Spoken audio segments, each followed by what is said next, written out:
psicológica, então eu trabalhei com o método de Rorschach, por isso que eu tenho aí afinidade, né, com a questão da avaliação psicológica, e muitos dos documentos, muitos não, né, mas alguns dos documentos, eles advêm do processo da avaliação psicológica, e aí eu trabalhei com a normatização do Rorschach para os adultos, um estudo que eu realizei pela Faculdade de Filosofia, Ciências e Letras de Ribeirão Preto, a USP, né, e aí eu tô aqui em Brasília, Laura, eu tô aqui em Brasília já há alguns anos, né? E ainda tô assim, um pezinho na academia, um pezinho na clínica, me dividindo entre as duas tarefas. Participo de um grupo em que eu conheci o João, que é o grupo da professora Deise, né? E acho que, de forma resumida, é isso. E eu vou projetar, né, os slides que eu preparei. Que bom, gente, encontrar vocês aqui, viu? Tô vendo aí alguns recados, né, de alunos que eu tive o prazer, né, de lecionar. E aí eu vou fazer a projeção dos slides, mas eu gostaria de deixar vocês à vontade, vocês podem ir me interrompendo, tirando dúvidas, né? Como eu vou estar com os slides projetados, eu peço que vocês, quiserem fazer perguntas, talvez seja melhor abrir o microfone ou escrever e alguém me chama, né? Porque pode ser que eu não perceba a mensagem no chat. Pode deixar que eu fico de olho, Fabiana. Então tá. Então, deixa eu projetar aqui. Faz tempo que eu não projeto, deixa eu ver se eu lembro. Peraí. Ah, tá, lembrei aqui na flechinha.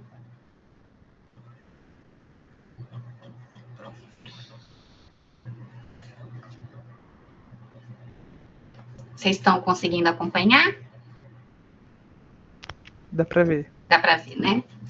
Então, gente, a resolução, que é a resolução mais recente, né? O CFP, ele sempre atualiza, porque a nossa área, né? A psicologia é uma disciplina muito dinâmica, e o fato de que as resoluções são atualizadas é um ótimo sinal, né? Porque vai acompanhando as mudanças que estão acontecendo ao longo do tempo, né? Então, essa resolução é a mais recente, de 2019, tiveram outras antes, né, a respeito da elaboração dos documentos que são os documentos escritos, produzidos por nós, né, psicólogos, no exercício profissional, e a gente sempre tem que rever, né, se a gente está utilizando a versão mais recente, né, a resolução mais recente que é apresentada pelo CFP. Então, se em algum momento vocês não estiverem mais na UNB, vocês colocam lá no Google, né, resolução atualizada, ou a última resolução sobre, seja lá o que vocês tiverem interesse em saber, né, sempre vão ter diretrizes importantes nas resoluções, e a gente precisa ir acompanhando para não descumprir ali o que está previsto nessas resoluções, que elas funcionam como se fossem leis, né, para a gente se orientar ao longo da nossa atuação profissional. Então, assim, por que a gente faz, né, os documentos escritos? Porque as pessoas pelas quais a gente presta serviço, né, elas têm o direito de receber as informações sobre o porquê que a gente fez, né, tomou determinadas atitudes ao longo do processo, seja um processo avaliativo, seja um processo psicoterapêutico, né, e quais foram os resultados ali que foram encontrados ao longo do serviço que foi prestado, né. E aí isso está previsto no nosso Código de Ética do profissional da psicologia, né. Então, quando a gente segue, né, essas resoluções, a gente está agindo de forma a cumprir o que é previsto no Código de Ética do profissional. E aí, como que a gente pensa, né, a questão dos princípios que vão dar essas diretrizes para as resoluções e para a elaboração, no caso, dos documentos, né? A gente segue princípios que são técnicos, e aí, por conta disso, eles precisam conter ali dados que são fidedignos, né, que são precisos e que vão validar, né, que vão reafirmar a construção do nosso pensamento psicológico, para qual finalidade que aquele documento ele é destinado, né? Então, quando a gente faz uma avaliação ou quando a gente faz uma intervenção psicológica, a gente está observando, tem que lembrar, né, que a gente está observando o sujeito, né, o indivíduo, dentro de um contexto que é histórico e social, né, e que esse contexto histórico e social, ele vai refletir ali sobre o funcionamento individual, né, sobre o funcionamento psicológico individual, já que os fenômenos psicológicos, né, eles são construídos no nível individual, que está inserido nesse contexto simbólico, né, que é um contexto social. Então, a gente está falando de aspectos relacionados à subjetividade, né, mas esses aspectos, eles se relacionam, são constituídos aí nessa relação desse mundo que é material e do mundo que é social, né? Então, é importante a gente não perder isso de vista, porque nenhum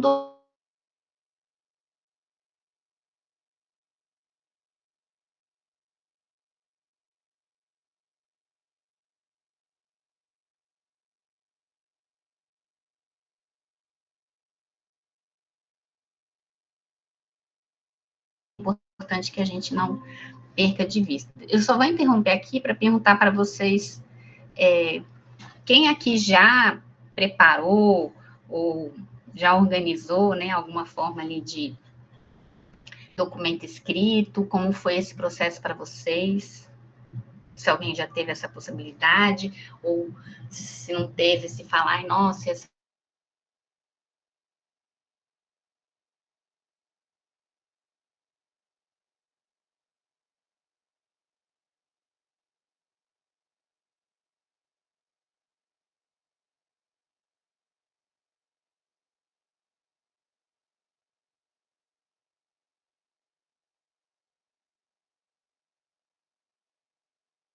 exemplo, né? Ou mesmo se você estiver fazendo uma avaliação psicológica, ele faz parte ele vai ter dados ali, vai ter informações que você vai colocar no seu documento, né? Agora, a modalidade em si, o prontuário em si, ele precisa ser mais elaborado para constituir um tipo de documento específico, né? Mas, com certeza, o que tem lá é muito importante para a gente poder construir o nosso pensamento, assim. E esse é um exercício, gente, que a gente vai aprimorando conforme a gente vai fazendo, né? Ninguém nasce pronto para, eu sei escrever um laudo, ou um relatório, esse é um processo que vai demandar exercitar, né? A gente praticar mesmo para poder adquirir essas técnicas, né? E poder se aprimorar nesse sentido. Então, voltei aqui para os slides, né? E aí, quando a gente fala dos documentos psicológicos, a gente está falando de documentos que servem para comunicar, né? Comunicar ali algum processo, algum serviço que a gente prestou, seja de forma individual, né, para uma pessoa, ou seja para um grupo, ou mesmo para uma instituição. Então, pensar que o documento ele precisa ser elaborado com a ideia de que a gente vai comunicar alguma coisa para alguém. Então, a linguagem, ela é uma linguagem formal, mas ela também é uma linguagem que precisa ser concisa, que ela precisa ser direta, e que às vezes a gente rebuscar muito, ou ficar muito num campo mais retórico, a gente pode deixar a pessoa sem entender, né, o que a gente quis dizer, sem entender o que a gente avaliou, sem entender os resultados, né. E aí, a gente realiza esses documentos quando existe uma solicitação para que isso seja feito, né? Então, pode ser a própria pessoa que passou por um processo terapêutico com você, ou por um processo avaliativo, e aí necessariamente você vai ter que elaborar um documento escrito, né? Ou mesmo os seus responsáveis legais, de repente você tiver atendido criança, ou às vezes um médico que pede, né, um relatório sobre o caso, a pessoa sobre o caso que você estiver atendendo, Às vezes, um juiz pode pedir, né, um relatório sobre também algum caso que você esteja ali cuidando. Então, sempre que tiver uma solicitação, você está prestando um serviço, e aí você precisa organizar algum tipo de documento, né? E aí existem documentos que são mais simples e existem documentos que são mais elaborados, tá? E aí a gente vai ver um pouquinho a diferença sobre eles. Se tiverem alguma coisa que quiser perguntar, fica à vontade. Tem uma questão, Fabiana, que é interessante, assim, né? Eu tenho um contato com uma colega que já é profissional, e ela, enfim, na época se eu não me engano, já era do estágio dela, ela trabalhou muito com o público adolescente, assim, numa situação de institucionalização, né? Uhum. Então eram ali pessoas que estavam institucionalizadas, enfim, nas mais variadas casas de cuidado, enfim, etc., que existem, né? E aí ela contava muito, assim, sobre, como eu posso dizer, como a instituição que estava ali, né, sobre a tutela, de certa maneira, desses adolescentes, pedia que ela fizesse documentos, que ela produzisse relatórios, né, que falassem bem da instituição para um sujeito superior, assim, para alguém que está, tipo, ordenando, ou que alguém que está, ou por exemplo, um juiz, alguma coisa do tipo assim, como se fosse assim, ah, não, essa instituição é legal aqui, tipo, são bem tratados e etc, né? E aí o que ela fazia? Oi? O que ela fazia? Não, ela não produziu. Ela se recusou a produzir esses documentos, né? Porque a instituição solicitou que ela produzisse esses documentos falando bem da instituição, que ela basicamente pediu para ela mentir, né? Assim, sobre a instituição, porque a instituição tinha uma série de falhas, assim. Então a instituição pediu para que ela fizesse um documento falando bem da instituição e tal, que tinha todos os cuidados adequados, enfim, todos os padrões, etc. E aí ela se recusou a fazer, né? E aí eu acho que tem uma questão que é importante, assim, eu acabei interrompendo o que você estava falando, porque eu acho que há alguns contextos, além desses contextos mais... Com certeza. Que te obrigam, né? Ninguém pode, assim, você precisa prestar o serviço, mas de acordo, assim, você não vai escrever o que o outro quer ouvir, você vai escrever baseado no trabalho que você realizou. Então, não é trabalho dessa psicóloga falar sobre a instituição, falar bem da instituição. Ela pode falar sobre o processo em que ela interviu. Agora, não caberia ali você ficar elogiando a instituição, porque isso não sei nem em que documento que ela faria isso, né? Assim, vou fazer um relatório, você vai fazer um relatório sobre o serviço que você prestou, né? Mas não necessariamente sobre a instituição que você está trabalhando, né? E ela não é obrigada, de fato, ela não é obrigada, mas isso poderia virar contra ela, né? De exigirem que ela fizesse, dela corresse algum tipo de risco ali profissional, não sei se era uma empresa privada ou não. Era uma empresa privada. Inclusive, a Clara coloca aqui um comentário que é interessante. Ela fala assim: no campo da saúde mental é muito comum ver familiares pedindo relatórios falando exatamente aquilo que eles querem, para uma internação compulsória ou algo do tipo. Muitas vezes, informações que não correspondem com a situação. Sinto que é um desafio. Sim, exato. É um desafio porque você fica se sentindo acuado, né, em ter que prestar um serviço, mas é importante que você utilize a resolução, inclusive, para comprovar, né, qual que é o seu papel diante da elaboração desse documento. Então, o que os códigos dentro da psicologia, as resoluções prevêem é que eu faça esse tipo de trabalho, né? Algo que ultrapasse isso, né? Que eu escreva coisas que as famílias querem, né? Isso não cabe ao profissional, porque você vai estar, muitas vezes, você pode estar mentindo, né? Você vai poder criar ali uma situação que te coloque em risco enquanto profissional, né? Se alguém quiser, de repente, usar aquilo contra você, né? Porque você precisa justificar, principalmente em relatórios e em laudos, você precisa justificar por meio das técnicas que você utilizou, por meio das teorias que você, da abordagem que você trabalha, você precisa justificar. Então, não dá para você ficar criando alguma coisa baseado no que o outro gostaria, né, que você escrevesse. Então, com certeza é um desafio, mas para isso a gente tem que se amparar justamente no que as nossas resoluções prevêem, o que o nosso código de ética também prevê, né? Porque é claro que você vai ter situações como essa que o João relatou, né? Que eu fico imaginando ali que, de repente, quando a pessoa fala, não vou fazer isso que você quer, você está correndo o risco de perder o trabalho, né? E isso é muito delicado. Agora, você pode falar existem formas, né, para você falar isso, né? Não vou fazer, né, porque eu não quero. Olha, o meu trabalho é tal, o que eu posso fazer é tal coisa, né? Isso não cabe dentro de nenhum documento. Se eu fizer isso, eu posso estar infringindo, cometendo alguma falta ética e me prejudicar enquanto profissional. Então, você vai recorrer ali à legalidade, né, da situação. Mas, com certeza, é um desafio, né, que a gente precisa... Por isso que a gente precisa conhecer também o que as resoluções prevêem, o tipo de informação que a gente tem que apresentar nos documentos para a gente se certificar do que a gente está fazendo.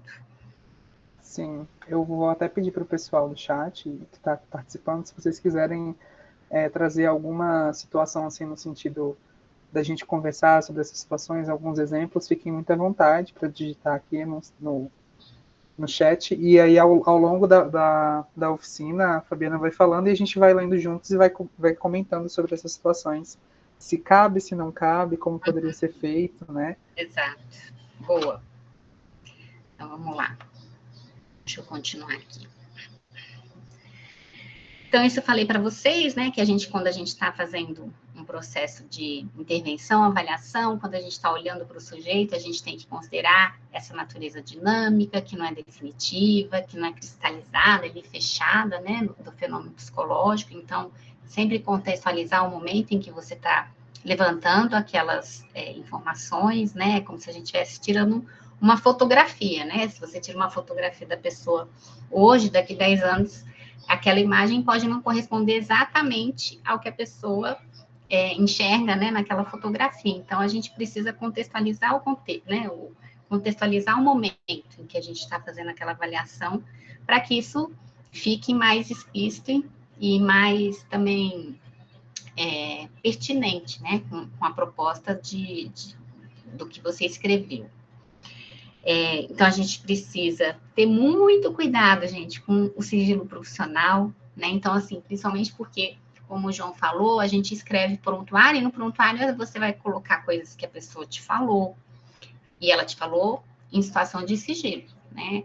E aí, você precisa lembrar como que você faz, né? Que tipo de sigilo que pode ser rompido, em que situação que você vai romper o sigilo, né? Por exemplo, caso de uma criança que estiver sofrendo abuso sexual, você vai precisar romper, ela te contar, ou você entender ali dentro do contexto que aquilo pode estar acontecendo, né, e você vai investigando e vai se certificando, você vai romper o sigilo, né. Mas existem outras coisas que são pessoais, que a pessoa te conta, e você não vai colocar aquela informação de forma declarada no contexto ali do relatório ou de um laudo psicológico, né.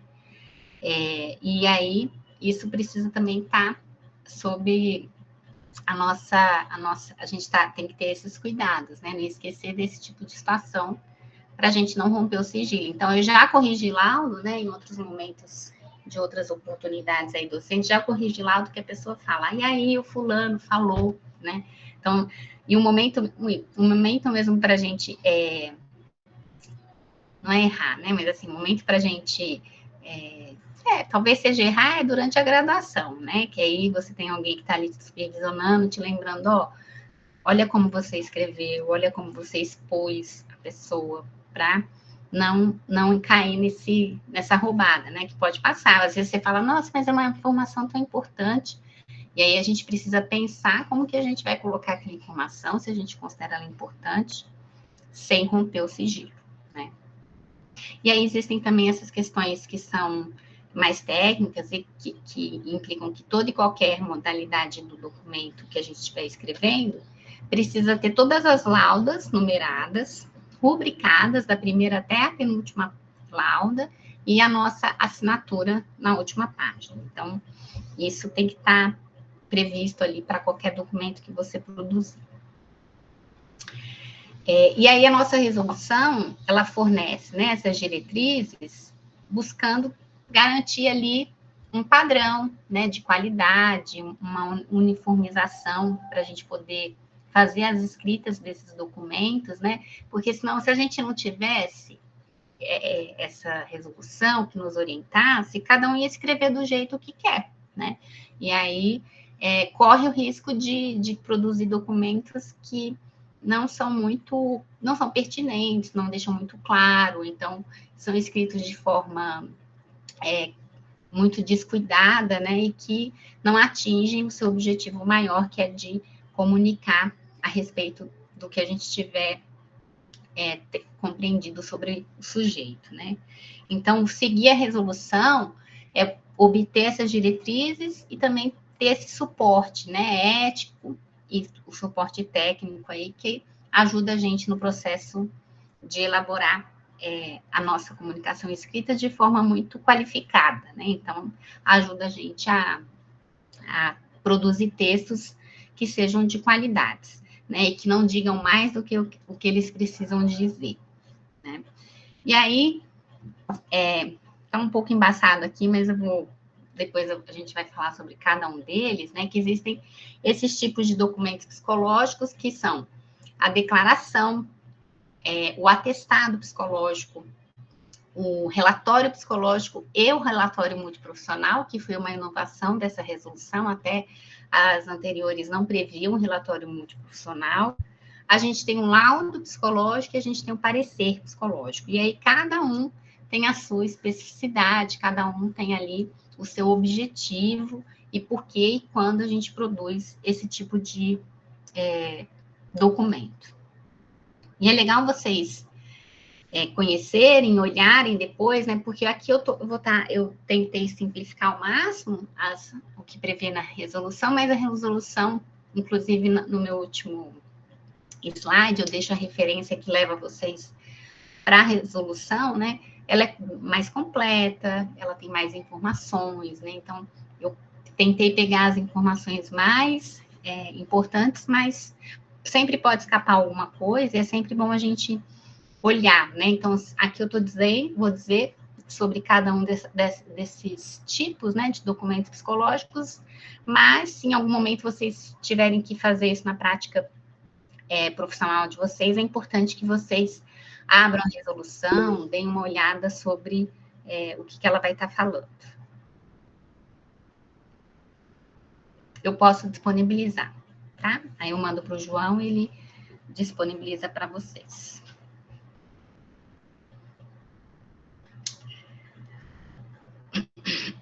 Então, vamos lá.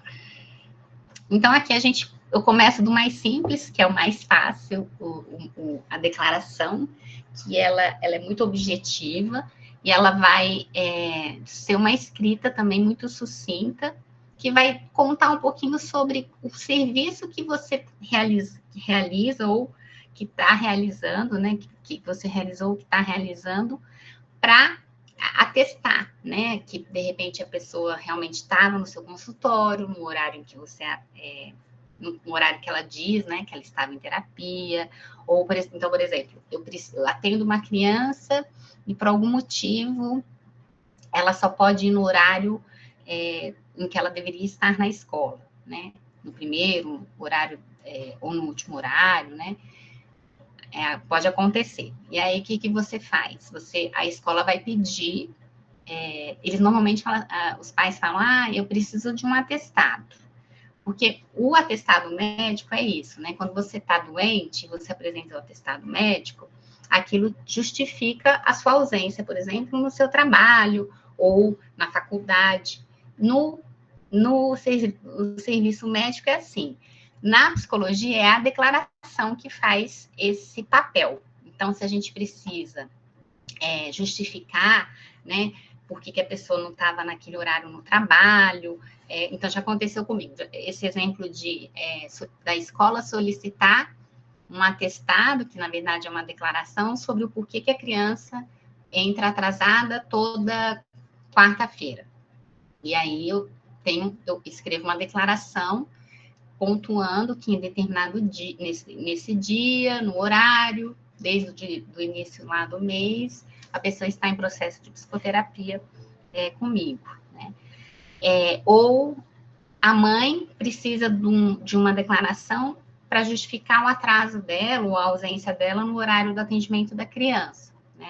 Isso acontece, gente. Às vezes a pessoa é do serviço público e no serviço privado também, mas você tem esse direito, né, de acompanhar, fazer esse acompanhamento aí psicológico do seu filho, ou mesmo se você, eu estou pensando na criança que isso acontece, né, de você, de repente, precisa ter um momento ali de devolutiva dos atendimentos que você está tendo com a criança. Aí você chama os pais, pode ser que os pais precisem de uma declaração, porque aquele horário eles estariam no trabalho e você emite esse documento, né?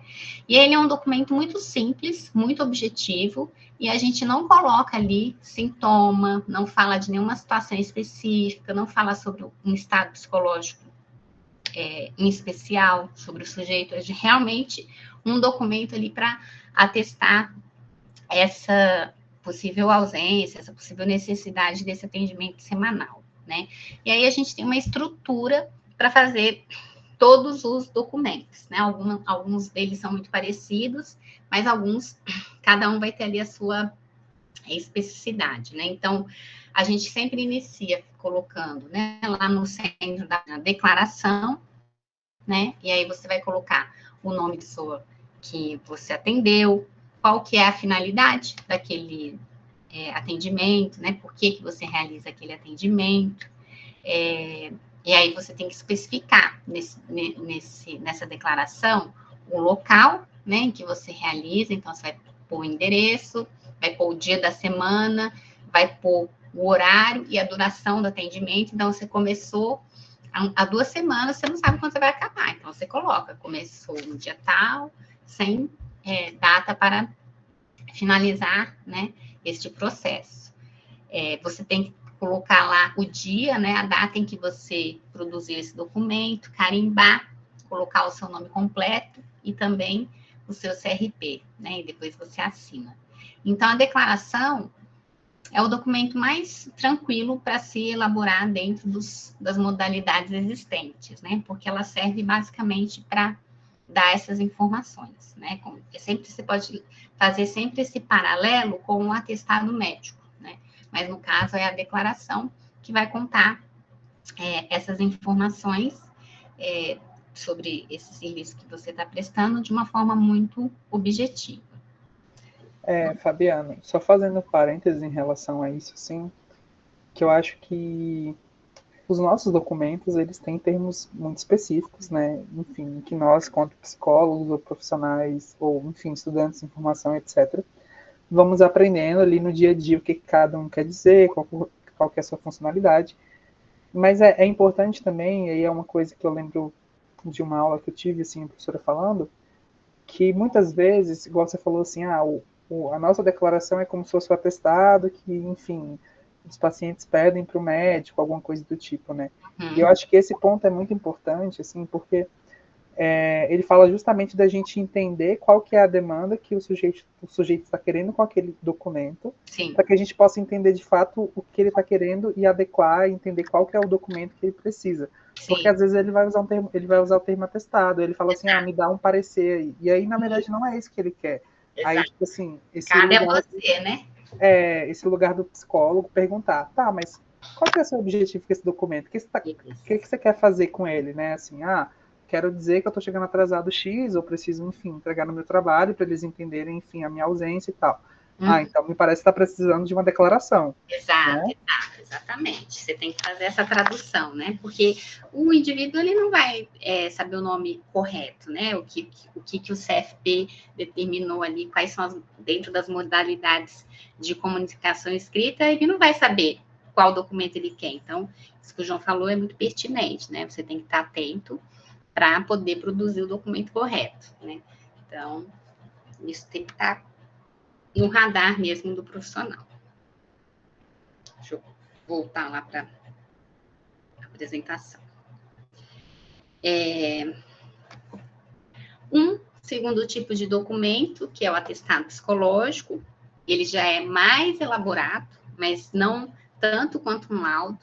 E por que eu comparo ele com um laudo? Porque existem 2 documentos que podem advir do processo da avaliação psicológica. Um pode ser o atestado e o outro é o laudo psicológico. Então, quando você faz uma avaliação psicológica, você precisa pensar com qual objetivo eu vou produzir esse documento. Né? No caso do atestado, a gente produz a finalidade de produzir esse documento é para que a gente certifique ali com um fundamento em um diagnóstico psicológico uma determinada situação, um determinado estado ou um determinado funcionamento psicológico do sujeito, para a gente poder afirmar se ele está apto, né? Se ele tem condições psicológicas de prosseguir com uma determinada situação. Então, por exemplo, manusear arma de fogo.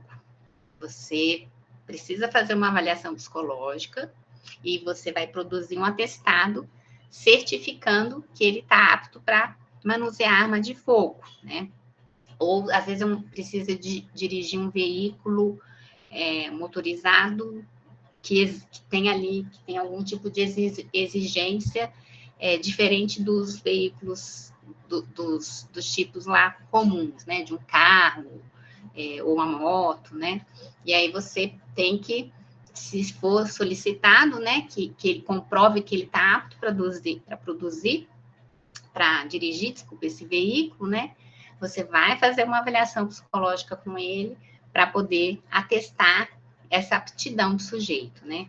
Ou, às vezes, também, quando a pessoa é submetida a um processo de avaliação psicológica em concurso público, né? E a gente tem que dizer se ela está apta ou não para assumir aquele cargo, a gente também vai fazer um atestado psicológico, né?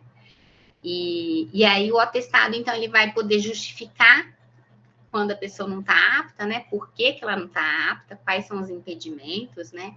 Para que ela não esteja, por exemplo, não seja possível que ela manuseie uma arma de fogo, né? Ou a gente pode atestar ali um estado de saúde que está deteriorado por conta, de repente, de uma síndrome de burnout, que a gente precisa solicitar um afastamento, uma dispensa do serviço, né, que a pessoa está ali passando. E aí você, como profissional da psicologia, você vai precisar fazer uma avaliação psicológica, se certificar que a pessoa se encontra, né, com esse funcionamento ali alterado e produzir o atestado, né? Uma das... Fabiana, Sim. Desculpa te interromper. Pode continuar com os slides, assim. Eu vou lendo aqui algumas perguntas. Apareceu uma pergunta que, inclusive, era uma pergunta que eu iria fazer depois. Tá. E a Thaís falou assim, psicotécnico de autoescola, então produz atestado? Se você solicitar, né, e se tiver uma necessidade, você pode fazer essa solicitação, que normalmente a gente não faz, né? Assim, o que eles... Na verdade, assim, eles... no psicotécnico, eles emitem um atestado, né? Dizendo que você está apto ou não para dirigir, né? E aí, eu não sei como que está hoje em dia, porque eu tirei carteira há muito tempo, mas eu imagino que é um documento de uma folha, escrito de uma forma muito simples. Estou apto ou não estou apto. Deve ter até um protocolo. Quem aí tirou carteira recente pode ser que tenha essa informação mais fresquinha na cabeça para dizer, né? Então, no psicotécnico, você sai de lá com esse documento, né? Afirmando que você pode, que você tem capacidade para manusear, né? Para dirigir, por exemplo. Então, ele tem que produzir o atestado psicológico, né? Qual era a outra pergunta? Era só essa? Não, era só essa mesmo. Porque acho que é isso, assim, né? A gente faz testes psicológicos lá enfim, no Eles não processo vão de tirar carteira, né? Mas eles não... Você vai ver, vocês vão poder perceber que, assim, o atestado, ele basicamente é uma folha, né? Em que você atesta lá que a pessoa tem condições psicológicas para realizar tal atividade. E aí, se ela não tiver, você precisa justificar com base no que você está falando aquilo, né? O que você percebeu, qual o resultado ali no teste que demonstrou, de repente, que a pessoa não está apta. Então, ela está apresentando ali falta de controle de impulsividade, né? Uns sinais ali de agressividade, né? Alguma coisa que justifique por que ela não está apta para receber, para poder receber a carteira de motorista naquele momento, né? E aí, normalmente, a gente vê a solicitação de atestado também dentro dos contextos de avaliação compulsória, assim, às vezes a justiça pede, né, que você avalie o sujeito, ateste, né, qual que é o funcionamento ali mental, né, se você de repente percebe que a pessoa está com algum tipo de prejuízo, que pode ter ajudado, né, ela a apresentar ali algum comportamento que ela não deveria ter apresentado, que acarretou ali um processo de justiça, né, normalmente o juiz vai pedir um atestado para você se certificar, e aí você precisa fazer o processo da avaliação psicológica para poder fazer esse atestado. Você não vai fazer com base ali numa única conversa, não deveria, tá? Eu acho que na prática talvez isso aconteça, mas é porque, não sei se vocês se lembram da avaliação psicológica, mas a avaliação psicológica ela é um processo mais amplo ali, né? Então, você tem um encontro com o sujeito, onde você faz entrevista, depois você tem a possibilidade, né, de aplicar testes ou de aplicar alguma técnica.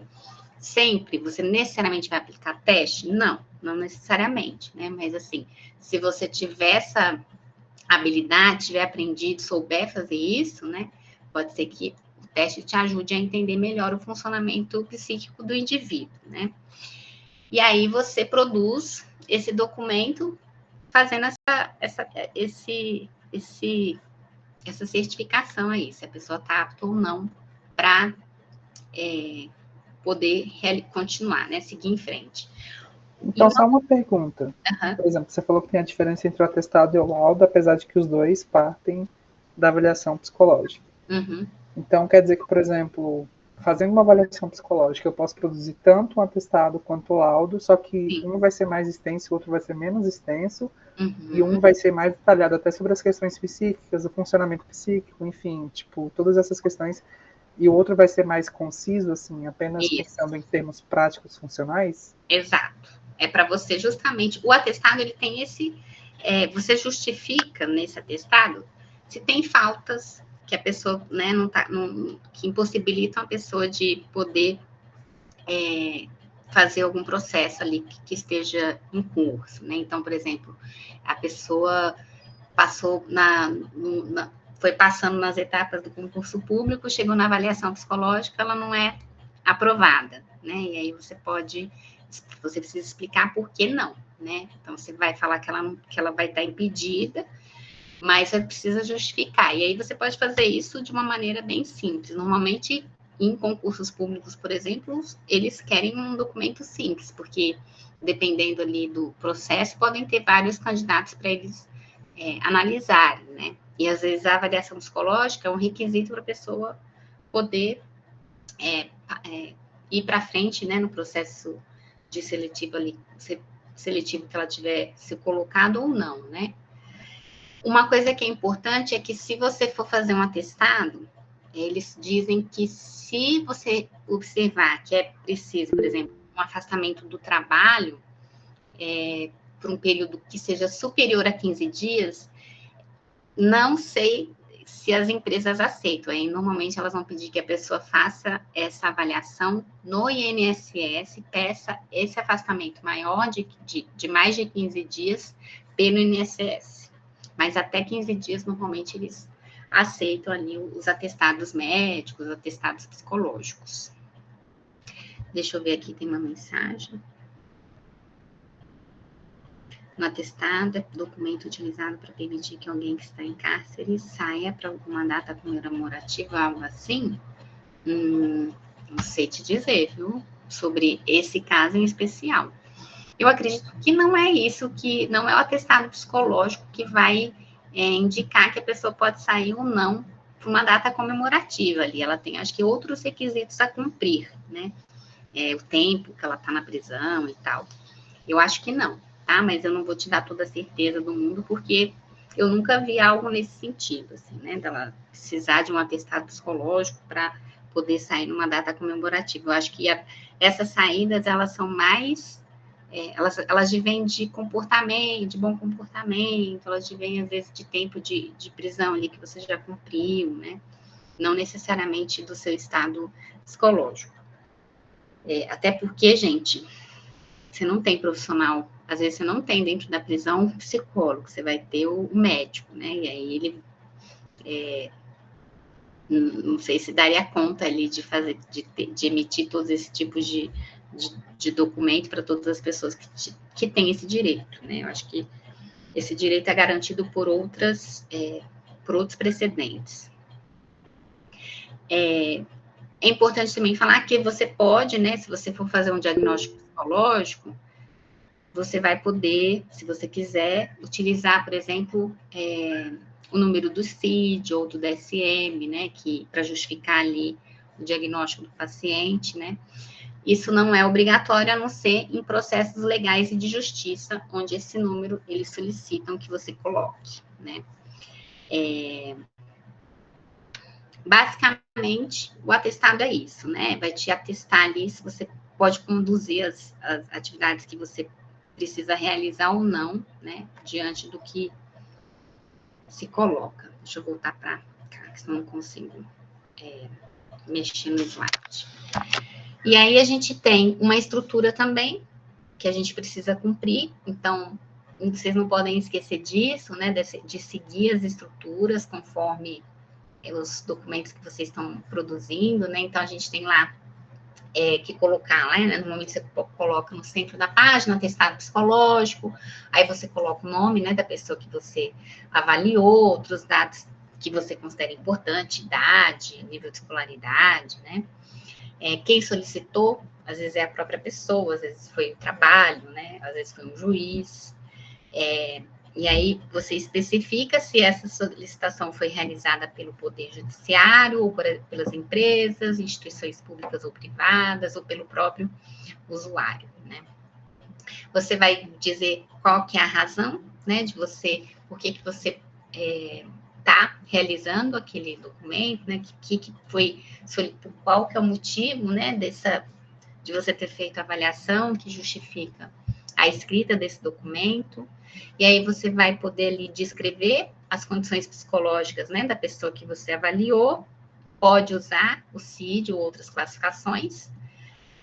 Também tem que colocar qual foi o local, o dia, o horário e a duração do atendimento. Então, se você fez uma avaliação psicológica, teoricamente você precisaria ter encontrado a pessoa, né, mais de uma vez, né, no mínimo mais de uma vez. E aí você vai colocar também a data, né, que você está emitindo o documento, carimbo, seu nome, CRP e assinatura. Isso é um padrão que você precisa cumprir dentro dos documentos que você produzir, né? Então, basicamente, o atestado ele vai vir de um processo mais complexo, só que ele é escrito de uma forma mais simplória, né? Assim, no sentido de você ser bem objetivo e dizer ali o que precisa ser dito de uma forma bem concisa. A gente tem um outro tipo de documento que é o relatório psicológico, e aí o relatório psicológico, ele, dentro dessa resolução, a gente tem o relatório psicológico e o relatório multiprofissional, e eles vão ser estruturados de formas semelhantes, né? Só que o relatório psicológico, normalmente, você trabalhou ali com um indivíduo, né? De forma mais focalizada, né? Então, você atende um paciente, por exemplo, e aquele paciente está apresentando um quadro ali de ansiedade muito exacerbado, e você encaminha aquele paciente para um serviço psiquiátrico, por exemplo, né? E aí você, no relatório, você vai explicar, né, o que te levou a solicitar aquele encaminhamento, ou mesmo a sua impressão, por que a pessoa precisa passar por algum tipo de intervenção psiquiátrica, por exemplo, e aí nesse relatório, normalmente a gente escreve um relatório justamente para poder subsidiar as atividades de outros profissionais. Então, é médico ou professor, né? Então é comum que a escola peça relatório do aluno, no caso, ele é aluno na escola, mas ele é seu paciente, né? Ou você quer que o seu paciente passe por uma avaliação com um fono, né? Porque você começa a desconfiar que a audição do paciente pode estar com algum comprometimento. Então, você tem essa impressão, né? E aí você escreve um relatório explicando o que te leva a solicitar aquele tipo de avaliação, por exemplo, né? Com outro profissional. Então, Fabiana, surgiu uma pergunta aqui, eu acho que é inclusive em relação ao atestado psicológico. A pergunta é a seguinte: é mais comum usar o CID ou o DSM no atestado?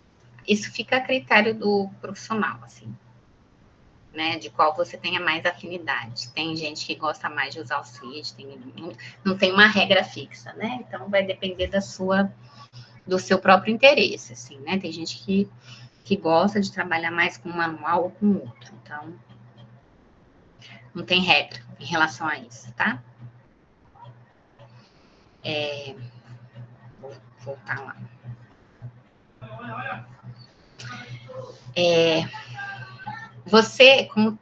O que eu escrevi aqui, né? Que o relatório, ele não corresponde à descrição literal das sessões, né? Do atendimento ou do acolhimento que você realizou. O que você precisa deixar mais claro no relatório é qual que é a demanda, né?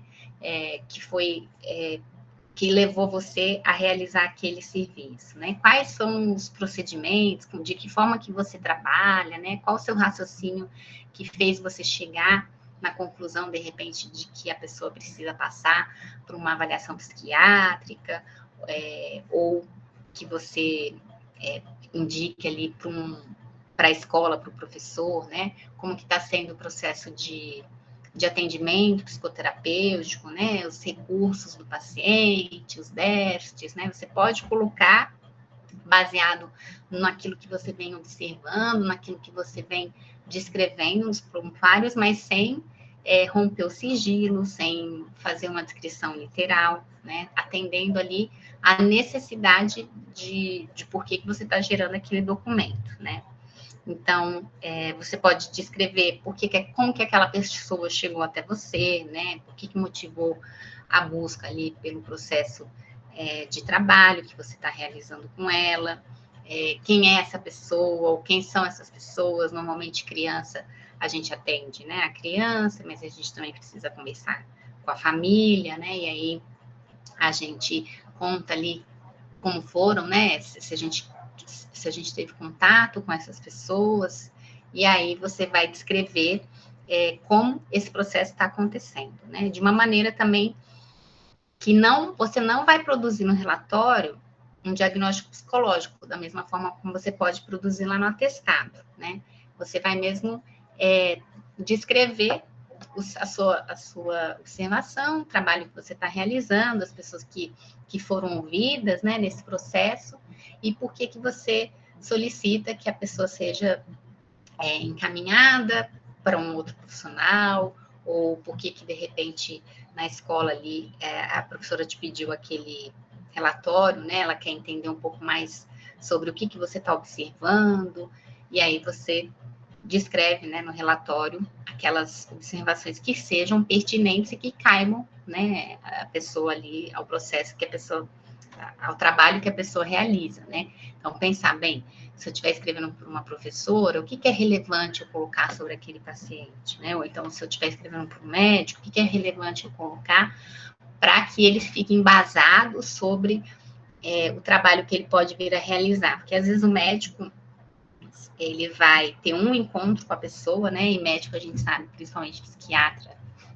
eles adoram medicar as pessoas, já saem por aí de uma forma muito direta, às vezes sem conhecer, né? Mas, se você apresentar um bom relatório, pode ser que isso, junto com a observação que ele fizer, né? Que também vai ser uma observação clínica, se justifique, né? Mas aí você também vai ter embasado as suas, baseado ali no atendimento que você realizou, né? Então, isso também me faz pensar naquilo que o João falou, né? Então, para quem que eu vou estar escrevendo, é pertinente, né? Eu saber que tipo de informação eu devo colocar no meu relatório. Né? E lembrando que a gente não pode romper o sigilo também no relatório. Né? E aí você tem também ali toda uma estrutura para seguir, que lembra, né, o atestado, mas tem ali outras especificidades, né? Então, você vai descrever a demanda, aí você vai falar, né, qual que é o tipo de abordagem que você trabalha, às vezes você é um profissional que trabalha também com testes ao longo das suas intervenções psicoterapêuticas, ou você trabalha com a criança, mas chama a família uma vez por mês, ou realiza atendimento em par ali, né, da mãe com a criança, do pai com a criança, e aí você pode descrever isso no seu relatório, né? Qual que é a análise que você faz sobre o caso, que você está realizando, a sua conclusão ali, né? E por isso que você está descrevendo, né, daquela forma para que ela possa levar aquele documento para um outro profissional. Às vezes você também está com um paciente há muito tempo e ele vai se mudar de cidade, e hoje em dia a gente pode atender a pessoa online, né? Mas vamos supor que a pessoa não gosta de ser atendida online, ela quer um profissional da psicologia, e você vai fazer o seu relatório para que ela possa apresentar aqueles dados, né, sobre ela e sobre o atendimento dela, que ela vai poder apresentar para um outro profissional, né? E aí é muito importante ter esse cuidado, né, de como vai escrever, o que vai apresentar, o que cabe dizer, né? E acontece também de profissionais se falarem pelo telefone, né? Então, você pode deixar ali seu contato e ficar disponível para a pessoa entrar em contato com você, para ela conversar com você, para ela poder, de repente, tirar algumas dúvidas ou querer esclarecer alguma coisa que não tenha ficado clara.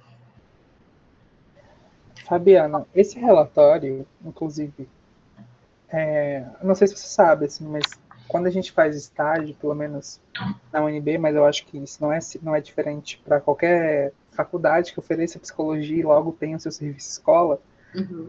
Enfim, que a gente tem um prontuário, então tem avaliação de demanda, contrato, inscrição, TCLE, e tem também um momento em que quando o estagiário deixa de atender o paciente, e no caso ele vai encaminhar, ou ele vai, enfim, fundar o processo por motivos enfim, desejo do paciente, ou de simplesmente uma alta, assim, a gente tem que produzir um relatório. Uhum. E aí, olhando essa estrutura que você colocou, assim, me parece muito com esse relatório que a gente tem que produzir, porque basicamente a gente tem que colocar, né, o nome do paciente ali, qual o número do prontuário dele, tem que colocar sobre qual que é a demanda dele, colocar quais foram os procedimentos adotados, mais ou menos o número de sessões que aconteceram, Isso. quais são as técnicas que são utilizadas, qual que é a abordagem que foi utilizada. É isso que vocês fazem. É esse relatório. Ah, sim, é esse relatório, né? Porque às vezes você vai terminar o estágio, mas aquele paciente vai continuar em atendimento com outro estagiário. Né? E aí você produz um relatório, que aí a pessoa chega, porque, claro, ela vai fazer um vínculo, vai começar ali uma nova relação, mas ela já tem, né? Muito trabalho já foi feito com aquela pessoa. E é bom que ela saiba de onde que ela vai estar partindo, né? E aí esse relatório é bem importante. Então, isso que vocês fazem é o relatório psicológico. Ah, sim. Tá vendo? Vocês fazem. Sim. Não é tão difícil assim quanto parece. Não, não é.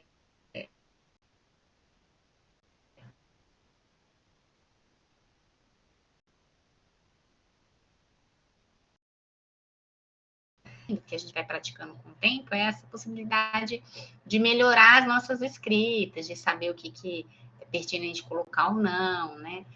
Será que eu preciso colocar isso? Será que eu vou estar expondo demais? Porque às vezes você precisa falar da relação da família, né, do paciente, e aí você precisa ver o que você vai colocar, né? Então, eu lembro que uma vez eu corrigi, agora eu não lembro se foi um relatório, acho que já era um laudo, né, que a pessoa contou A criança contou que o pai bate na mãe.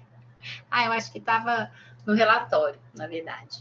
E aí, esse é o tipo de informação que não cabe no relatório, você deixa no prontuário, tá? Mas você não cabe porque ela te contou numa situação de sigilo, né? E às vezes, assim, vai saber onde esse relatório vai parar, né? Vai que parar na mão da família, vai que o pai vê que o menino contou isso, né? Ou a mãe vê, então, enfim. Esse é o tipo de coisa que cabe no prontuário, mas não cabe no relatório. Né? Eu acho interessante destacar esse ponto assim também, porque essa questão do prontuário, às vezes nem no prontuário cabe, né? Pensando que, por exemplo, assim, cabe no prontuário do próprio psi, nas anotações que ele tem, que ele faz, né? Que ele tem ali, enfim, talvez ele tenha online, enfim, ou escrito, a maneira como ele quer fazer, né? Porque acho que um outro ponto, assim, pensando como você falou no começo, que o prontuário não é necessariamente um documento escrito psicológico, mas que ele fundamenta ali toda uma trajetória para a gente poder construir qualquer outro tipo de documento que seja solicitado, o paciente também tem acesso ao prontuário. Uhum. Então, É verdade. É um outro ponto, assim, de que se ele tem acesso, como é que você vai escrever algumas coisas desse que eu nível? penso assim, se ele te contou, né, ele te contou e você não está mentindo, né? Desde que você não minta, né? Mas, claro, às vezes a pessoa te contou, depois ela veio com uma outra história, não foi bem assim, não foi desse jeito que aconteceu. Então, de fato, você precisa ter esse jogo de cintura para avaliar, né? Quem é a pessoa ali que você está atendendo, que tipo de estrutura, né? Para checar o que convém. Mas para você é importante, né? Porque você, por exemplo, que está ali lendo o prontuário de alguém que a pessoa teve esse comportamento, né? Primeiro contou que bateu, depois falou que não era bem assim, né? Então, assim, são informações importantes, né? A respeito da dinâmica desse funcionamento do sujeito. E aí eu acho que é relevante, né? E aí eu não sei se vocês têm tido essas solicitações, né? Do que aparece de solicitação dos próprios atendidos para verem os prontuários deles, né? Se as pessoas pedem, se isso tem sido uma prática recorrente. E aí, galera, quem já estagiou, está estagiando, já aconteceu de algum paciente querer olhar o prontuário? Comigo, por exemplo, que estagio nunca aconteceu. Ainda não estagiou, Marcela. Assim, eles realmente têm esse direito, nem sempre, né? Eles vão solicitar, né? Mas de fato, assim, é importante. Ai, gente, tem um vizinho tão. Ai, meu Deus, esse vizinho, ele tá sempre brigando com o filho dele. Vocês estão ouvindo? Ele fica bravo? Vocês estão ouvindo? Ai, Dá para ouvir, mas segue, é isso, vamos lá. não, gente. A minha filha fala assim: mãe, acho que ele tem algum probleminha. Eu falo, algum probleminha tem, porque essa brigaiada que ele faz com o filho aí. Então, a maioria de vocês não estagiou, pelo jeito, né? Ou boa parte não estagiou. Como é que é? Tem que fazer relatório dos jogadores? Como assim? Não entendi, Marcela. Não, por exemplo, eu estou num projeto que envolve psicologia do esporte. Sei. E aí é como se fosse um estágio, mas não tem vínculo com a UNB. Os jogadores são da UNB mesmo. Só que, por exemplo, se no final do mês tem que apresentar meio com um documento como se fosse um relatório com o nome das pessoas, que você ouviu da pessoa, que você planeja, fazer alguma intervenção, tudo mais. Eu acho que talvez caiba como se fosse um relatório, né? Parece um relatório, né? Você vai descrever ali, né? Como foi, o que você propõe de fazer. Então, é o que mais se encaixa é o relatório, né? Sim, com certeza.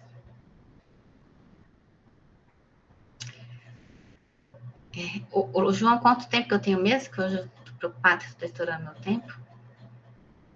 Não, pode seguir, você acha que ainda tem mais uns 30, 40 minutos, tá tranquilo. Tá.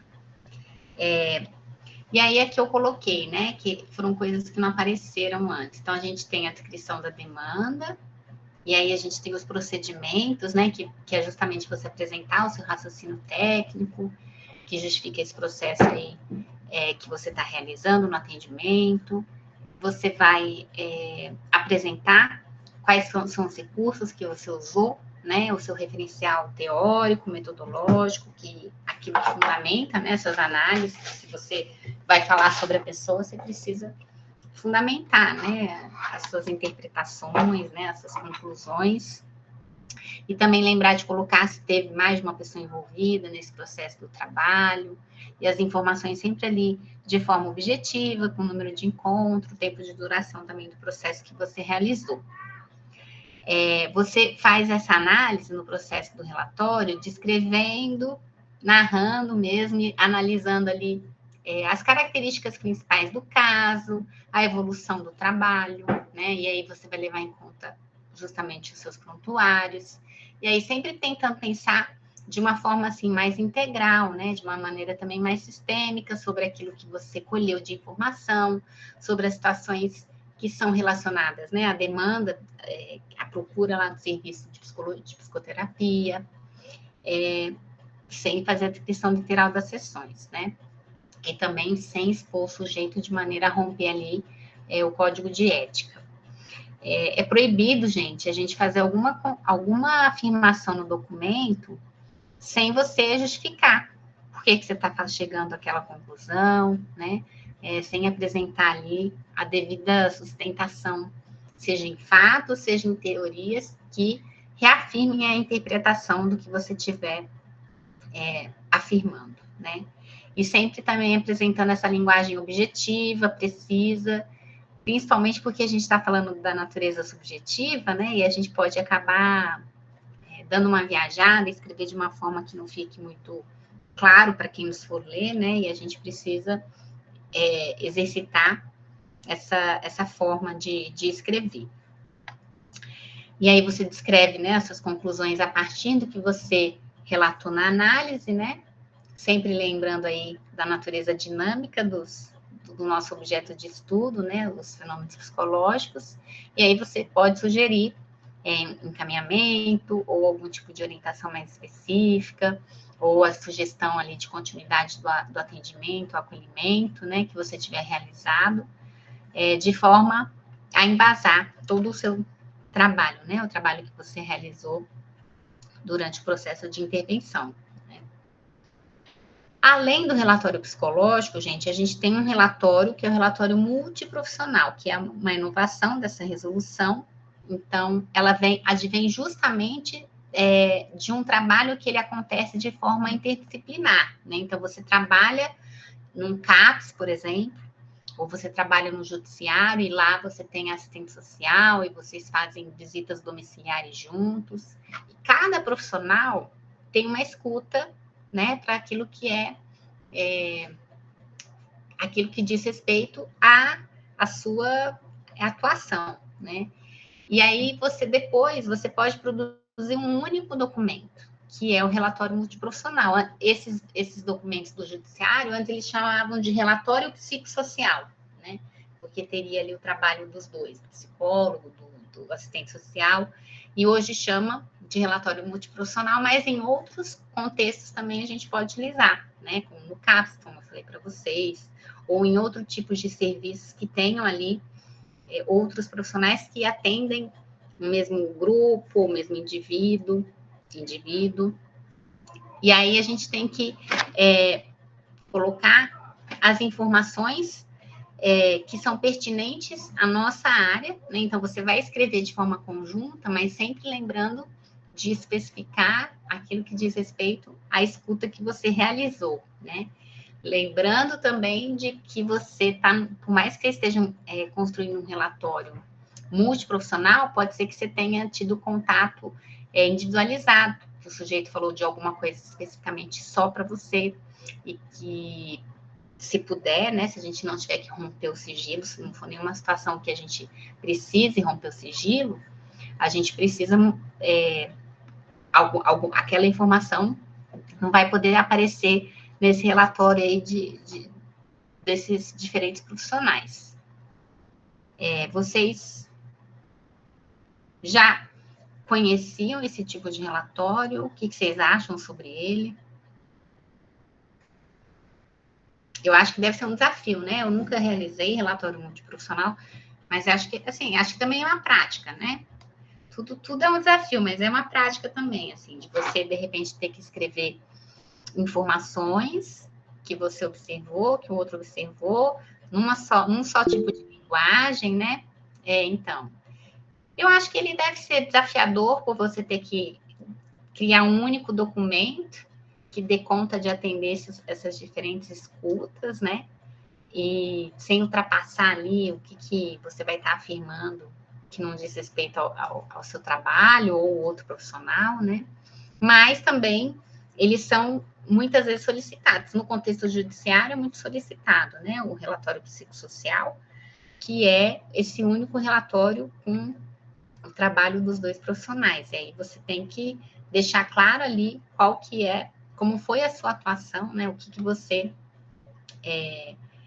percebeu ali da demanda, né? Que tipo de interpretação, de análise que você faz do caso que você tiver atendido, né? Em conjunto com o outro, né? Agora, assim, eu não sei dizer para vocês como que é na prática, né? Você pode escrever em conjunto com os outros profissionais. Só que você precisa justamente porque você vai produzir um único documento, né? Mas você não vai escrever, as quatro mãos não estão ao mesmo tempo no relatório, né? A pessoa vai colocar a especificidade da área dela, você vai colocar a sua, mas tem que ser um documento que faça sentido, né? Que você não criar ali uma coisa meio Frankenstein, né? Para você fazer, para que aquele documento tenha sentido em relação ao fenômeno que vocês observaram, né? Então, você escreve com os outros profissionais. Pode até ser que vocês escrevam juntos, mas aí eu também não sei dizer como que isso funciona na prática, né? Se você consegue dar conta de escrever junto, respeitando o que diz respeito à sua observação, o que diz respeito à observação do outro profissional. Mas eu penso que ao longo da prática ali desse tipo de relatório, pode ser que existem formas de realizar esse trabalho de forma mais, como eu posso dizer, que sejam mais pertinentes, né? Olha, eu acredito que esse relatório é mais utilizado na área da saúde, onde existem serviços que você atende, né? Por exemplo, num CAPS, né? Você pode, a pessoa que está ali em atendimento, ela passa num CAPS, ela vai passar pelo profissional da psicologia, às vezes ela vai passar pelo profissional da terapia ocupacional, ela vai passar pelo profissional da medicina, né? E aí vocês vão ter que construir ali um relatório que atenda as demandas de cada área para falar sobre aquele sujeito, mas num único documento, né? Por isso que eu acho que isso vai exigir também que você tenha esse cuidado de o que você vai dizer que diz respeito à sua área, que casa com o que o médico disse anteriormente, ou com o que o profissional da terapia ocupacional também falou, que faça sentido, né? Porque não é para você construir uma coisa desconectada. Pense, não cabe esses serviços que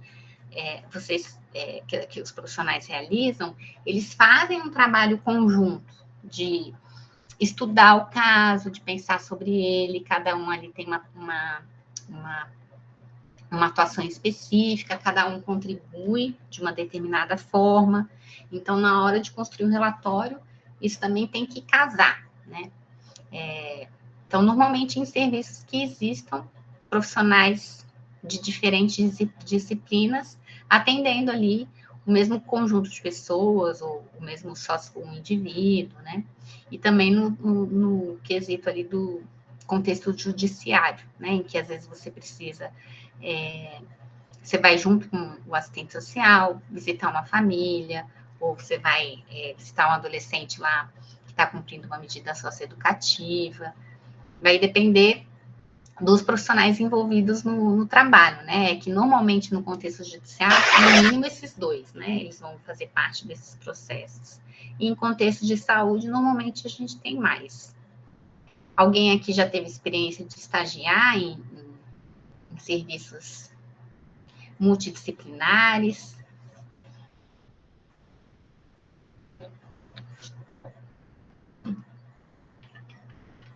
Não, ninguém?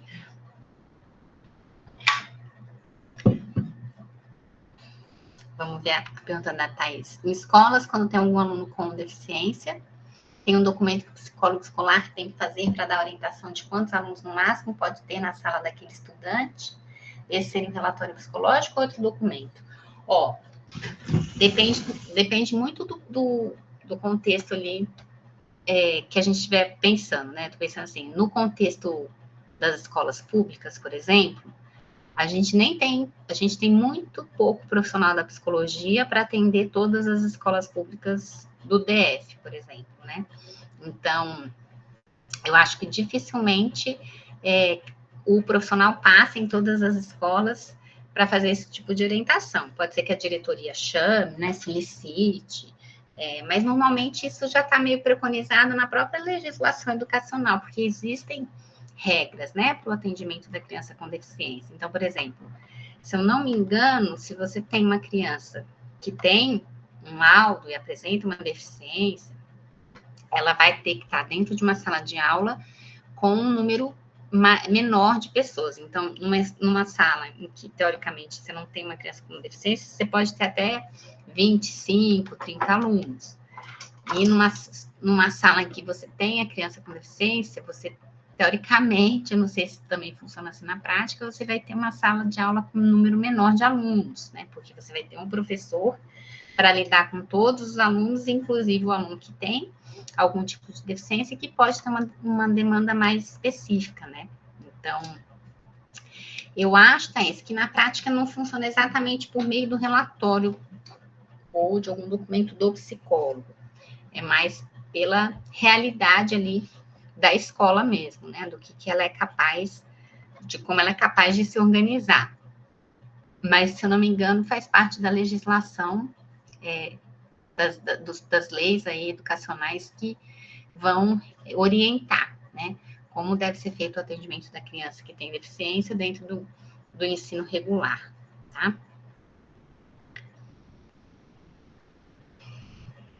E aí, eu não coloquei aqui a estrutura do relatório multiprofissional, mas ela é muito semelhante ao relatório psicológico, né? Só que aí algumas especificidades em relação a como você vai fazer a sua escrita, né, vão ser apresentadas de maneira que precisam ser mais específicas ou menos específicas, a depender ali da situação. Um outro tipo de documento é o laudo, que como atestado, ele só vai ser produzido, a gente vai falar que eu estou produzindo um laudo se eu tiver feito um processo de avaliação psicológica.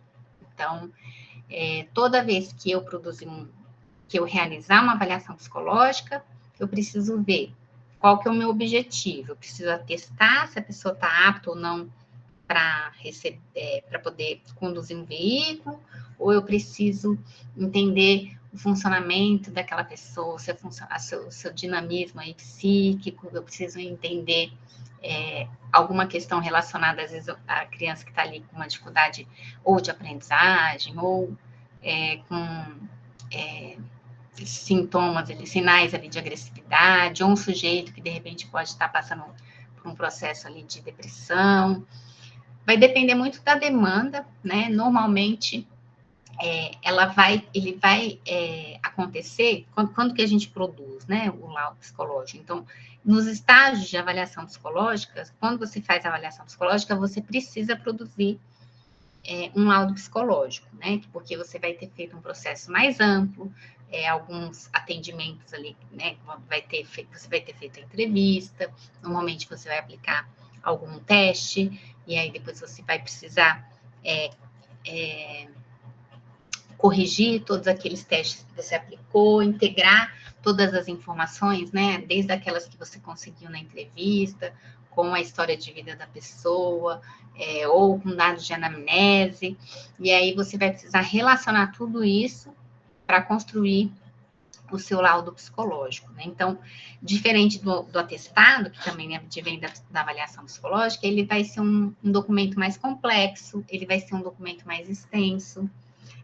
A gente vai fazer uma análise, por exemplo, se você utilizar 3 testes psicológicos, você vai ter que falar de cada um deles, de qual o objetivo de cada um dos testes, você vai ter que resumir o que você encontrou, né? Os resultados de cada um. Você não pode fazer uma avaliação psicológica, usar determinados instrumentos e não citá-los. Tudo que você tiver feito ao longo do processo tem que estar presente no laudo psicológico, né? Então, normalmente o laudo você pode fazer, por exemplo, existem profissionais que trabalham com avaliação neuropsicológica, né? E aí o médico encaminha para uma avaliação neuropsicológica. Ou uma avaliação psicológica, aí você vai fazer a sua aplicação lá, seguindo todas as etapas, né, da avaliação psicológica, e aí quando você for apresentar o documento do profissional, você apresenta o laudo, né, você não vai só dizer o diagnóstico, ou o status, ou não, você vai descrever todo o raciocínio que você realizou ao longo do seu processo. Então, você também precisa descrever a demanda, né? O que motivou. Às vezes, a escola pede que você faça uma avaliação psicológica, ou o judiciário pode pedir que você faça uma avaliação psicológica. Aí, a depender, né, do que tiver em jogo, você pode produzir o atestado, mas se for um processo mais elaborado, você vai ter que produzir um laudo, né? Ele vai ter uma estrutura também parecida com a do relatório, só que aqui tem uma coisa nova que aparece, né? Que é a questão das referências que precisam estar presentes. Então, se você utiliza ali um teste psicológico, você precisa apresentar a referência do teste psicológico. Inclusive, por quê? Porque a gente tem o SATEPS. O SATEPS é um sistema de avaliação dos testes psicológicos que dizem se aquele teste está aprovado ou não para uso, né? E aí, se você utilizar um teste que não está aprovado para uso, você está incorrendo ali numa falta ética. E aí você você perde, né, toda a validade do documento que você produziu. Então, as referências precisam estar presentes no laudo psicológico e é um direito, né? É um direito da pessoa saber que tipo de instrumento você utilizou. Então, eu lembro de já ter visto alguma vez a pessoa que não foi aprovada num concurso público para, acho que era para segurança, e aí ela solicitou, né? Ela quis saber por que ela não tinha sido aprovada, daí o psicólogo descreveu, né, os instrumentos que ele utilizou, e dentro dele estava apresentando um teste que não tinha mais, que não estava aprovado pelo SATEPS. E aí a pessoa recorreu e ganhou, né, a causa dela. Ela entrou no concurso, embora ela não tenha passado um teste, mas por quê? Porque o teste não estava mais na lista dos aprovados para uso, né? E aí, para quem está entrando agora, né, vai ver isso em algum momento, que existe um sistema de avaliação dos profissionais da psicologia que avaliam se os dados que foram obtidos na pesquisa com determinados instrumentos psicológicos, eles são válidos, eles são precisos, se eles são mesmo ali, se eles estão avaliando aquilo que eles se propõem a avaliar, como foi feito o processo de coleta e de análise dos resultados. Então, tudo isso precisa estar atualizado. Então, a cada 15 anos, os testes precisam passar por novas atualizações. Se eles não passam, eles saem da lista de aprovados, né? E aí, quando a gente utiliza um teste, a gente apresenta a referência para a gente mostrar também que a gente está atendendo a esse critério, né? Não só essa referência, né, Fabiana, assim, sobre a referência que eu digo assim, do teste em si, mas as referências mesmo que você utiliza para dialogar com a construção do raciocínio que você está fazendo em relação ao paciente. Sim, né? Então, você pode colocar, inclusive, o sobrenome do autor, o ano, né, para justificar o seu pensamento, a sua análise, e aí essa referência também ela entra no texto.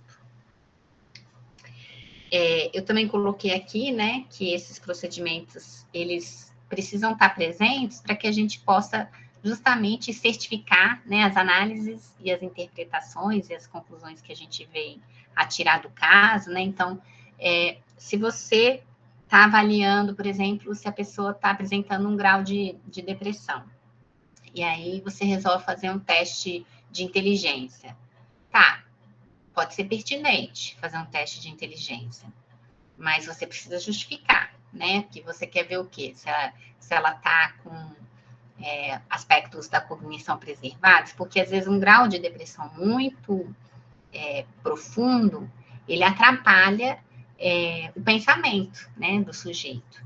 Ele pode ficar com um pensamento mais perturbado, ele pode ter alguns prejuízos no raciocínio. Então, você utilizou porque você considera que aquilo seria relevante para você avaliar ali a intensidade, né, daqueles prejuízos que podem estar presentes, por exemplo, dentro ali do indivíduo, né, do indivíduo que você estiver avaliando. Então, se você usa um teste, você vai colocar qual é esse teste, qual foi o objetivo daquele teste, né, porque depois, quando você for fazer a sua análise e a sua conclusão, as coisas têm que casar, né, senão fica também, de novo, aquela coisa meio Frankenstein, que você, vou fazer esse teste aqui que eu acho que deve ser legal. Não. Primeiro que você tem que saber se ele é realmente interessante para o seu caso, e você tem que conhecer o teste, como que usa, como é que aplica, né, para você poder realmente fazer o melhor uso, né, porque pensando na pessoa que você vai avaliar, ela precisa se sentir ali, certificar que ela, que aquele processo de avaliação psicológica realmente teve um objetivo bem definido e atendeu ali a expectativa do caso, né. A gente também precisa citar, se a gente tiver escutado mais de uma pessoa, né? Então, normalmente, ali um adulto, você conversa e faz a aplicação da avaliação psicológica do começo ao fim com ele, né? Mas pode ser que, de repente, você precise chamar o pai, né? Ou chamar a mãe, um jovem adulto ali, de acordo ali, se ele te der uma anuência, né? Você pode convidar, e aí você cita, ou mesmo em crianças, né? Crianças é comum você fazer a avaliação da criança, mas você vai ter tido o contato para ter dados da anamnese, para ter dados ali da história, né, daquela pessoa que a criança ainda não tem condições, né, de dizer. Pode ser que você entre em contato com a professora, e aí você tem que descrever que essa pessoa foi ouvida, né, então, tudo o que você faz, você vai registrando, né.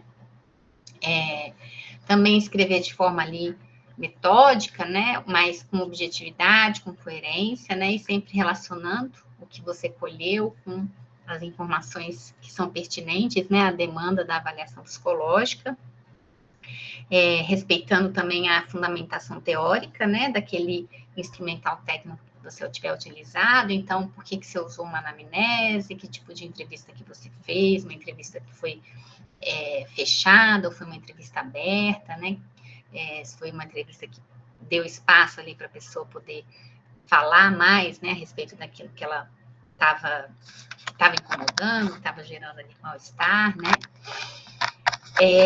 e também, de novo, né, respeitar o código de ética. Na conclusão, você vai chegar a alguma conclusão que pode ser uma indicação ali de um encaminhamento para um outro profissional fazer uma avaliação mais específica. Então, você avaliou uma criança e você chegou à conclusão que, de repente, ela está com prejuízo no processamento auditivo central. Você teve a impressão, você colheu ali dados, né, às vezes dados de testes que relacionam com o aprendizado escolar, mas você não tem autoridade no assunto para afirmar, né, que ela tem algum prejuízo realmente nesse processamento auditivo. Então, você precisa encaminhar para uma fono, ou encaminhar para um otorrino, né?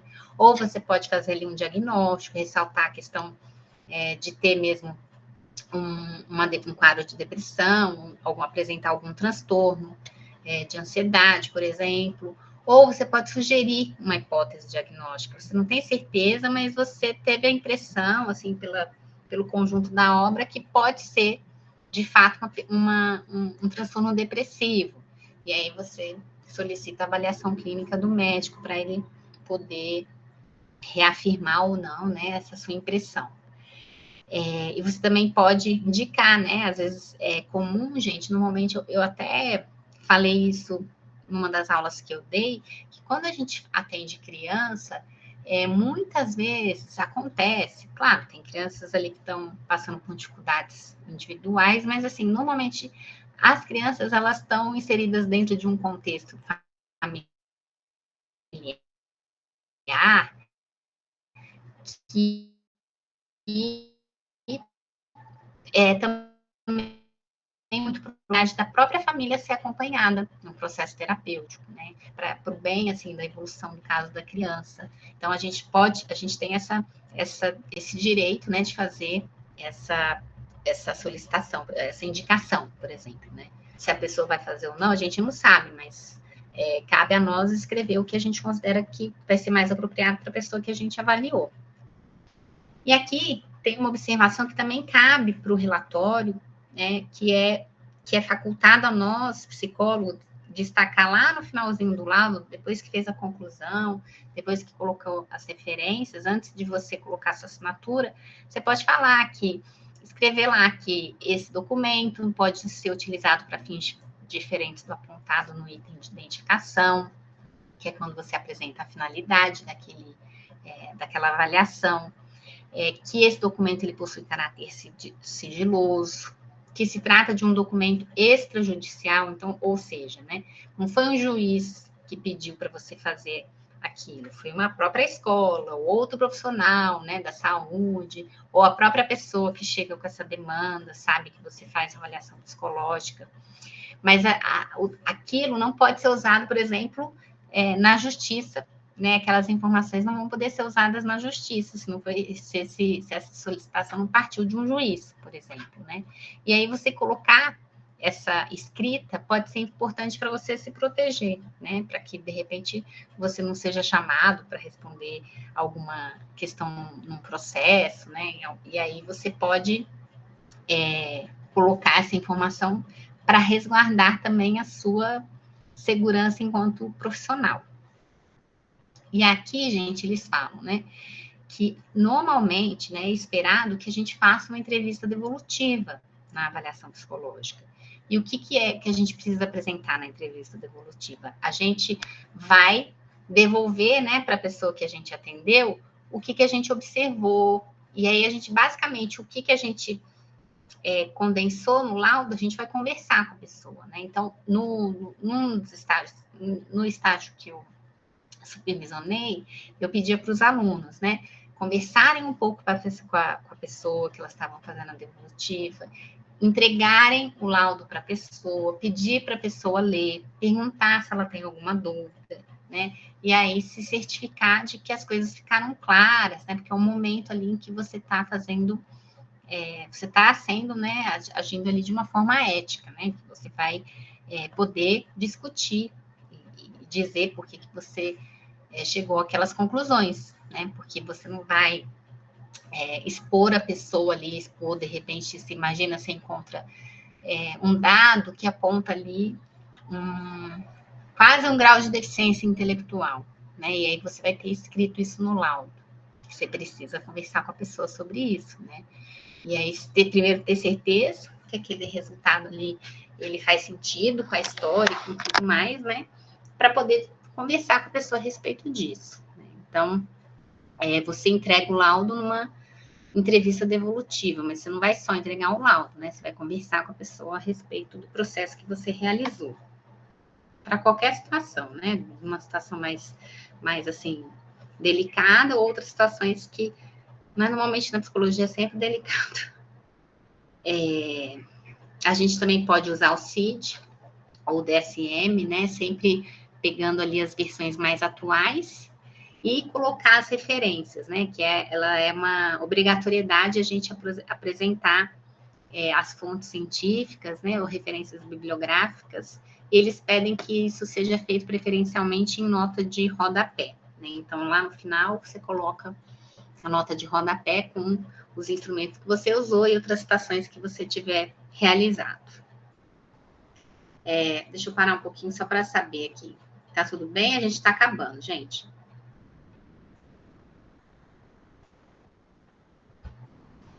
Não tem nenhuma pergunta no exato momento aqui. Então, vamos lá para a gente terminar. E, por último, a gente tem o parecer. E aí, o parecer, ele é apresentado na resolução como um pronunciamento por escrito, né? Então, você tem... quando você realiza um parecer, normalmente você tem uma expertise na área. Não é qualquer psicólogo que vai ser chamado para fazer um parecer, né? Então, você precisa ter ali um conhecimento específico e também uma competência que normalmente é reconhecida no assunto que você está avaliando do profissional, do laudo que você estiver lendo, ou de algum outro tipo de documento que você tiver acesso, né? Então, às vezes, o juiz ele fica na dúvida, o profissional utilizou lá o ROCHA, que é super... As pessoas falam, né? Mas muita gente não tem muito conhecimento de causa, assim, aí ele pede um parecer de um outro profissional que não fez a avaliação psicológica, mas que tem um conhecimento na área, para ele poder ler aquele documento e certificar que aquelas informações são pertinentes, que o ROCHA realmente avalia tudo aquilo que ele diz que avalia, e aí ele faz esse parecer, e ele pode ser indicativo, pode ser conclusivo, né? Parece que sim, que realmente foi tá de acordo ali com a proposta do teste, né? Ou mesmo, gente, acontece, às vezes, no contexto judiciário, você tem dentro do judiciário os profissionais concursados, né? O psicólogo, o assistente social. Mas, por exemplo, às vezes em disputa de guarda, o psicólogo faz um relatório e vai falar sobre por que aquela criança não deveria receber a visita do pai, por exemplo, né? E aí o pai, ele tem direito a chamar um profissional de fora, isso está ali posto como um direito dele, que também faça uma avaliação sobre aquele relatório e possa dar um parecer sobre aquela situação, né? E aí, normalmente, ele vai ter que chamar alguém que também não tem uma relação, né? Que não enviese ali o parecer que ele produza, mas existe, eu esqueci o nome do profissional que faz isso, na perícia. Mas, enfim, existe essa possibilidade, né? Da pessoa solicitar um olhar diferente daquele do documento, né? Se o documento estiver produzindo alguma coisa contra ele, é direito dele requerer uma outra avaliação sobre aquilo, né, que está sendo dito. Ele também tem toda essa estrutura de apresentar identificação, descrição da demanda, análise, conclusão e referências. E aí, o parecerista, ele vai emitir o seu ponto de vista fundamentado ali de forma científica, sobre uma situação específica, né, que estiver relacionada ao da psicologia, mas ele não fez a avaliação psicológica, né, ele só está avaliando o relatório ou o laudo que a pessoa tiver produzido, né.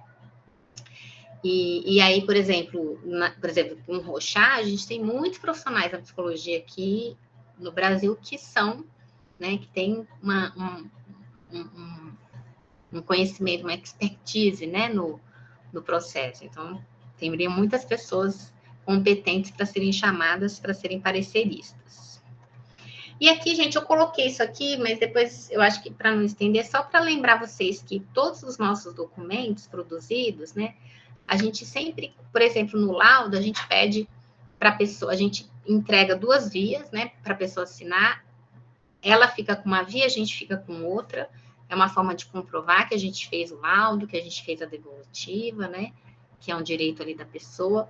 Esses documentos precisam ser guardados por pelo menos 5 anos, e se for no serviço ali de estágio, né, quem se compromete ali a guardar são os profissionais ali do serviço, né. E também a questão de que você tem que entregar, né, diretamente ao beneficiário de quem você ofereceu o seu serviço, ou ao responsável legal ou solicitante, numa entrevista devolutiva. Esse protocolo de entrega, né, essas 2 vias, é importante para você certificar que você cumpriu, né, com essa conformidade. E aí, a entrevista devolutiva ela é realmente muito importante para que a pessoa tenha a possibilidade de poder rever, né, ou tirar dúvida, ou entender o que está acontecendo com ela, e aí essa é uma questão ética, né, da nossa atuação. E aí, nossa, falei pra caramba, gente, desculpa. E era isso. Eu acho que vale muito a pena, eu vou disponibilizar os slides sim, Esther, vale muito a pena conhecer a resolução, né, e acessar. É só colocar a resolução 06/2019 do CFP, que vocês acessam ela ali rapidinho e baixa, né, faz o download para ter. E sempre lembre de acompanhar as novas resoluções que estão surgindo, né, para a gente estar sempre atualizado. Mas acho que era isso. Veio uma aguinha, né, Fabiana? Falei um monte. Não, que isso. Acho que foi um momento muito importante. Assim, você inclusive trouxe essa atualização do relatório multiprofissional, né, que tem surgido recentemente enquanto um documento produzido pela psicologia nos contextos mais diversos que ela pode atuar. Uhum. E esse olhar, olhando essas transformações que são muito dinâmicas na psicologia, é muito importante, assim. Então, eu agradeço muito, assim, enquanto mediador aqui, pela sua fala. Acho que ela é muito importante, assim. Queria ressaltar que eu vou abrir agora, a gente vai abrir mais um quadro de perguntas para quem se sentiu meio, eu posso dizer, acuado de perguntar antes, assim, durante a apresentação. Fiquem à vontade. Claro. E também queria dizer que não esqueçam de fazer o credenciamento pelo Eventtree, como vocês, né, alguns já fizeram. O certificado vai ser emitido pelo próprio Eventtree, assim como o material disponibilizado a gente vai mandar pelo Eventtree. Então, pelo e-mail de vocês vão receber o material, que são os slides que a professora disponibilizou, assim como o certificado.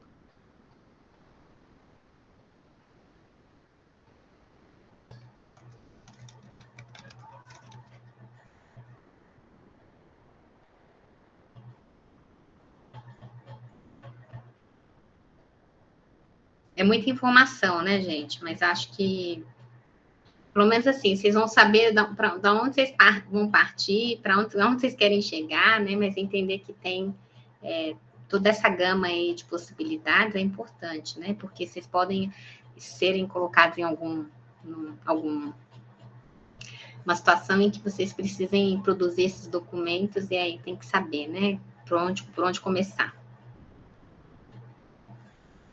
Eu que agradeço, gente, a oportunidade, né, de estar aqui com vocês.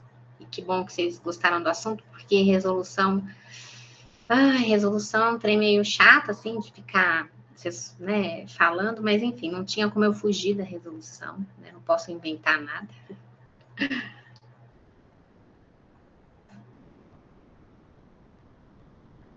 Bom, me parece que a gente não tem mais nenhuma pergunta, mas de qualquer maneira peço que vocês também divulguem, enfim, essa palestra. Lembrando que a gente vai fazer uma outra oficina também, inclusive, dentro da Maratona Acadêmica, então vai ter mais um em novembro, no começo de novembro. O tema ainda está em suspense, então a gente não vai falar da equipe qual que é a temática que a gente vai fazer, mas eu acho que vocês vão gostar muito, assim, tem a ver com psicologia também, com documentos, mas vai ficar aí no ar alguma coisa que pode ser. Então, peço que vocês acompanhem a gente na Cevaps, no nosso Instagram, nossa principal rede, e tudo que a gente for fazendo a gente vai postando lá. E o pessoal da UNB também, que a gente tem mais contato, pelos grupos a gente vai mandando também, divulguem. Acho que isso é muito importante, atingir outros públicos também, além da UNB. E mais uma vez, muito, muito obrigada, Fabiana, por ter topado estar aqui com a gente, de conversar sobre essa temática que é tão importante, mas que é difícil também, assim, de certa maneira, né? Ainda mais resoluções, assim. Então, realmente, muito obrigado pela sua disponibilidade, pela sua abertura, pela sua gentileza, pela sua simpatia. Eu que agradeço, gente. Foi um prazer. E a gente vai ficando para vocês. E a gente vai ficando por aqui, gente. Enfim, comentem, engajem lá no Instagram, postem, compartilhem.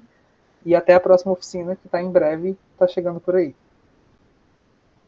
Tchau, gente. Boa noite. Tchau, tchau. Tchau, boa noite. Obrigada, Fabiana. Tchau, gente. Valeu, boa noite.